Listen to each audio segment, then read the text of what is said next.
Alright, it took a little while, but Spark has finally released their SP6.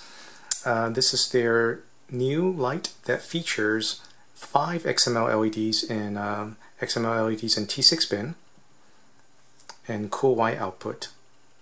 Now this light arrived in its requisite ginormous box. I have a single 18650 battery here just to show you for size comparisons.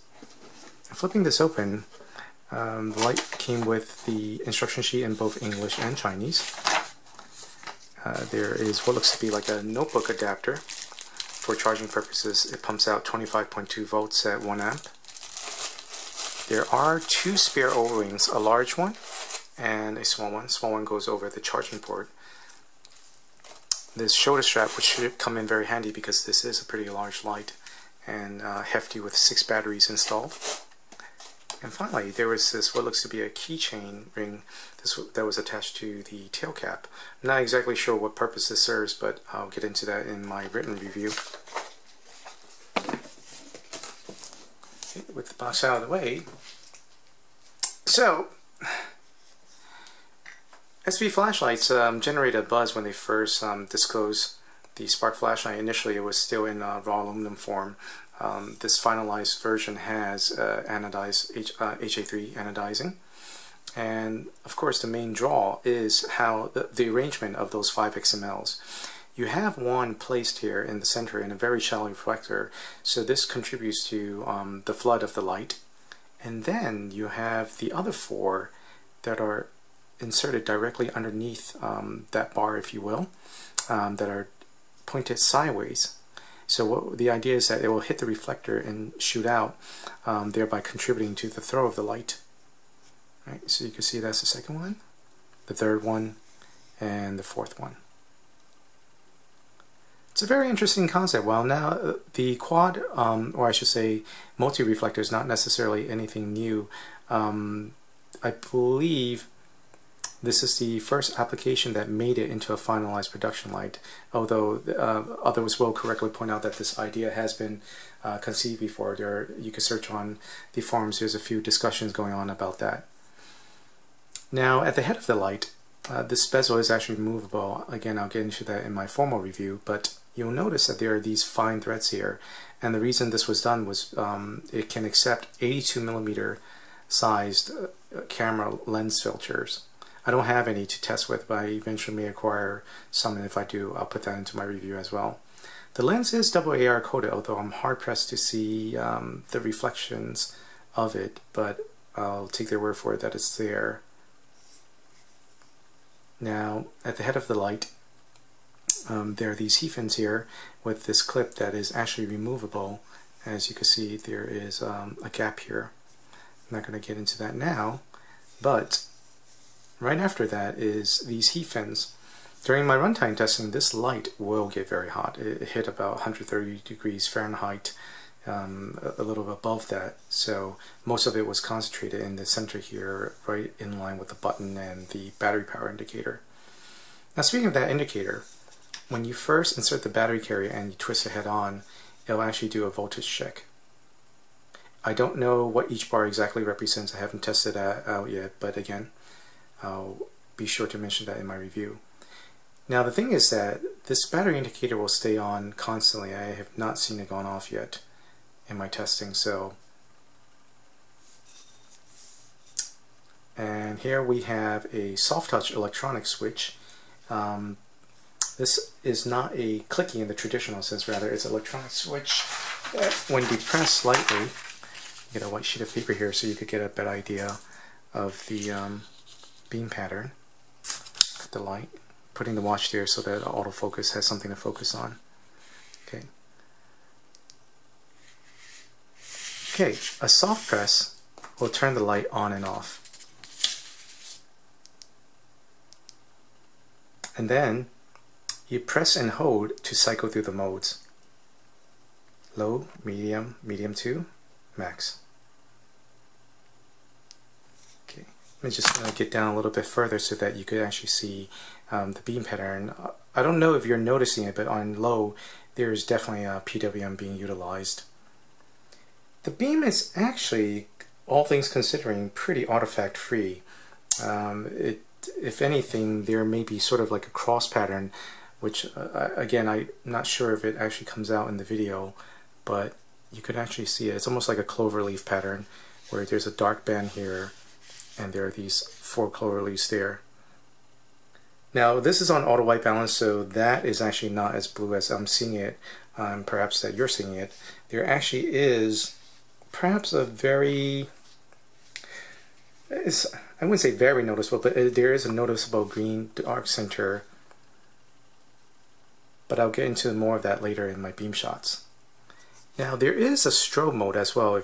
When the light is on or off, if you double click the soft switch, it'll engage strobe immediately.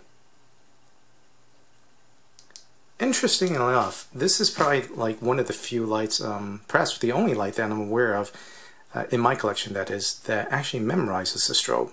So if I turn this back on, it'll actually engage strobe again. So double click to disengage it. Okay, maybe not.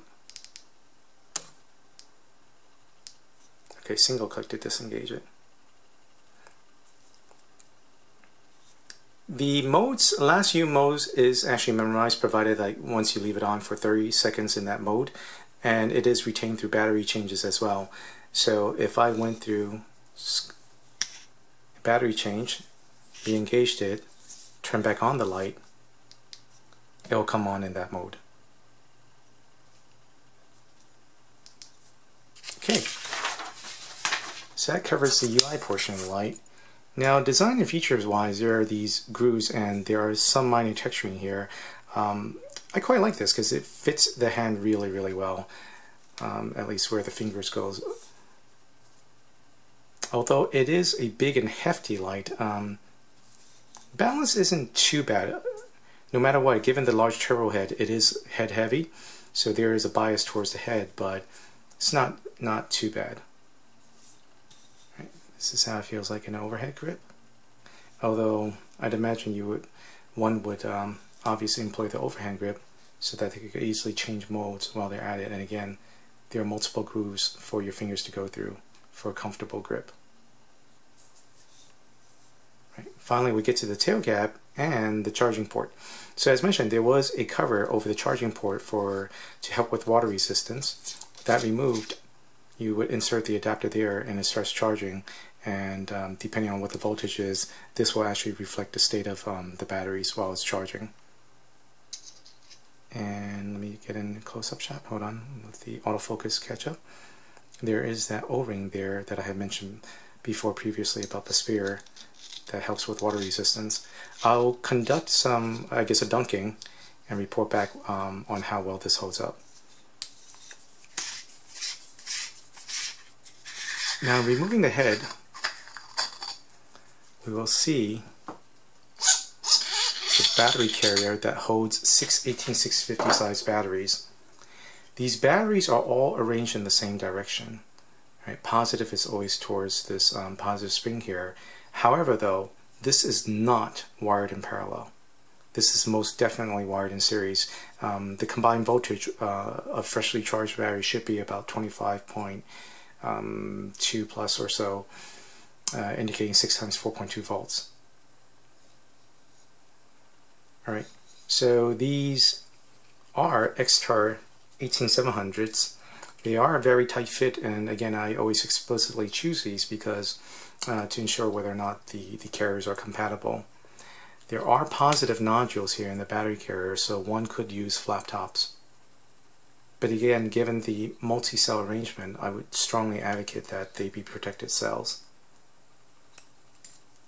So again, as you can see, there's a very tight fit. Now the carrier that I am holding was the original design. The reason for the delay from Spark was because they decided to go back to the drawing board and strengthen up the battery carrier. So if you'll notice, again, give the autofocus time to catch up. These are actually plastic screws.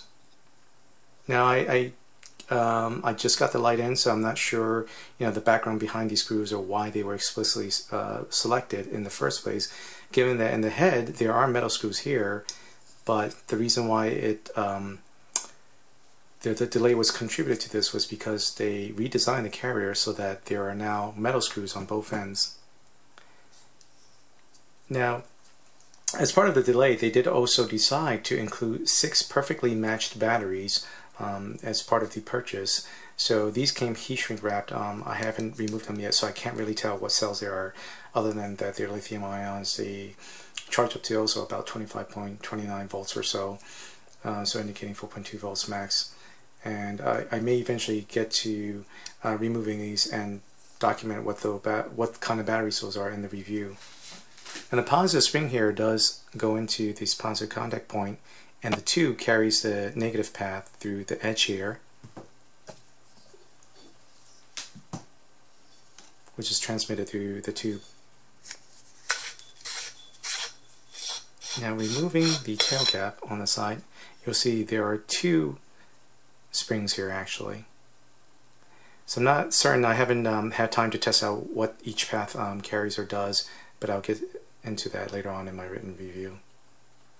Now, fit and finish wise, I did notice some minor QC issues, right? So there was a generous application of light grease, but as you can see in the anodizing, the tail cap is just slightly darker than the body.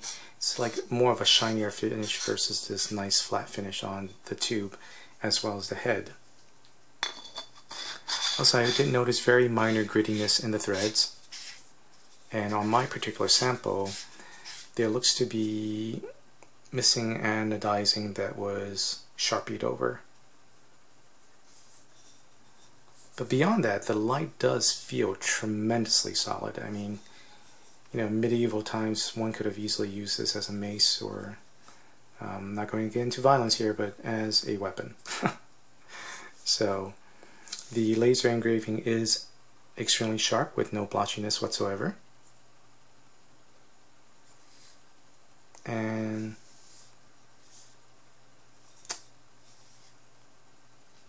same thing likewise for the tail end.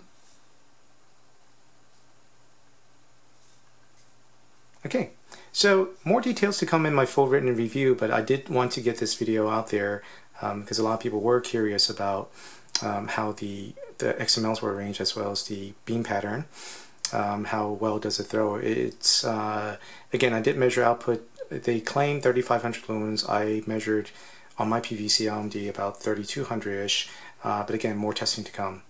Alright, thanks again for watching, and as part of FCC disclosure, the Spark SP6 was provided by spflashlights.com for review. Cheers.